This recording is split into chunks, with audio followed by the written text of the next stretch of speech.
الكلمتين دول لاخواتي للرجاله، تمام؟ للناس اللي بتصحى كل يوم بتدخل في مدعكه، في معركه، في حلبة مصارعه حرفيا محدش يعرف عنها حاجه غير ربنا وهم، تمام؟ ولسه واقفين على رجليهم بيشدوا حيلهم.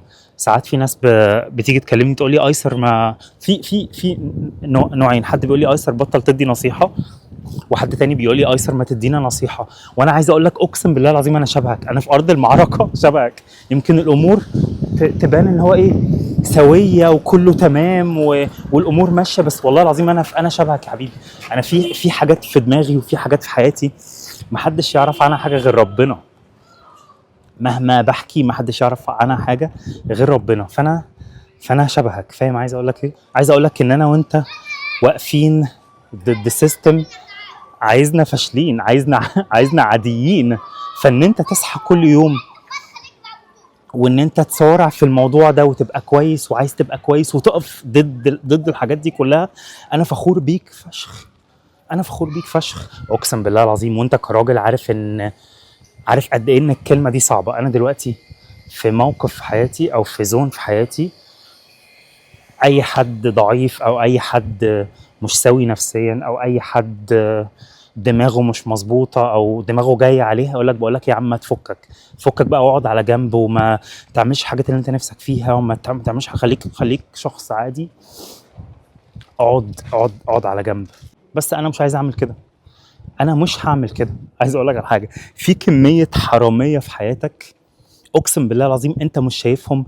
في حراميه بتشوفهم وفي حراميه انت ما بتبقاش شايفهم. الحراميه مثلا اللي في حياتي، المخرج اللي سرق مني النص اللي انا كتبته علشان وقال لي انت ما بتعرفش تكتب، علشان هو معتقد ان هو لو مثلا قال لي انت بتعرف تكتب انا كده هاخد جزء من شغلته او هاخد جزء من حياته الكبيره وكيانه الكبير.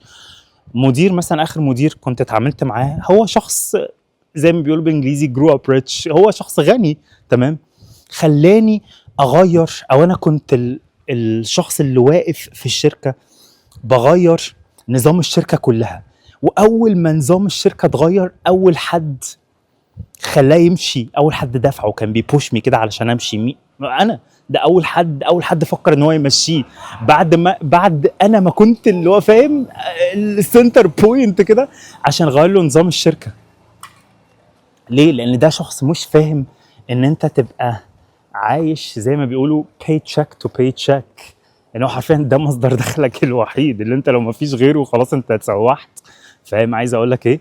ده عايز يشوفك عادي، وده شخص برضو مع السيستم اللي عايز يشوفك عادي وعايز يشوفك منهار وعايز يشوفك في الشارع. انا فاكر برضو ان في حد من اصحابي، انا بحاول اروح الجيم اليومين دول وبصارع نفسي وفي الاكل اللي انا باكله وبس بحاول اروح الجيم وبحاول انتظم. فصورت نفسي كده صوره بعتها لواحد صاحبي، قلت له بقول لك ايه، شايف انا بقى عايز اظبط الاكل؟ قال لي لا انت ما بتظبطش الاكل خالص، انت ما بتظبطش الاكل، انت عندك مشكله، اشتغل على المشكله وفك. مين يقول كده غير شخص عايزك عادي، غير شخص مش عايز يشوفك كويس.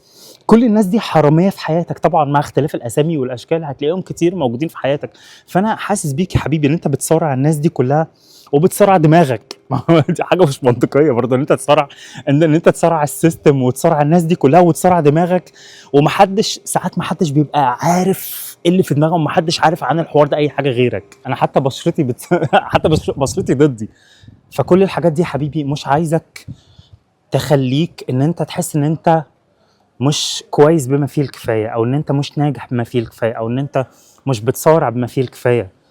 زي ما قلت لك الحراميه كتير في حياتك. بص حواليك هتلاقي حراميه كتير باختلاف الاسامي وباختلاف الاشخاص وباختلاف هم قريبين منك ولا بعاد عنك.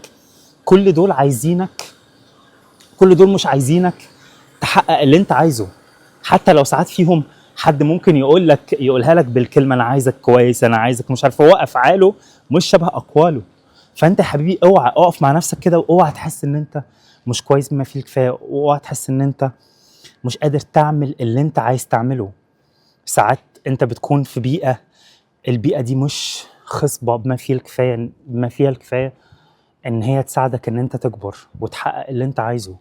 ده مش معناه ان انت شخص مش كويس. ساعات احنا كرجاله بنبقى طول الوقت عندنا ستريس، مضغوطين طول الوقت علشان عايزين حياتنا احسن، علشان عايزين نعمل حاجة كويسة. بس لما انت بتكافح وكل يوم بتدخل معركة جديدة مع كل حاجة حواليك عايزة تشدك لتحت ومش عايزة تطلعك فوق، ساعات هي بس مش عايزة تطلعك فوق علشان ما تبقاش متساوي معاها، علشان ما تبقاش ناجح زيها، علشان ما تعملش فلوس زيها، علشان ما تبقاش معروف زيها. كل الحاجات دي انا عارف يا حبيبي ان انت بتمر بيها، بس انت مش لوحدك، انت مش لوحدك يا حبيبي. ارجع اقف على رجلك تاني، ومهما كان الضغط، مهما كان التوتر، مهما كانت الظروف صعبة، مهما كانت الظروف ضدك والناس ضدك، انت مش محتاج حد غيرك، انت الشخص الوحيد اللي محتاجك. اوعى تفقد الثقة في نفسك، لان انت وانس ان انت فقدت ثقتك في نفسك، ده اللي هم عايزينه يا حبيبي. ده اي حد حرامي موجود في حياتك او كان موجود في حياتك او هيكون موجود في حياتك هو عايز ده.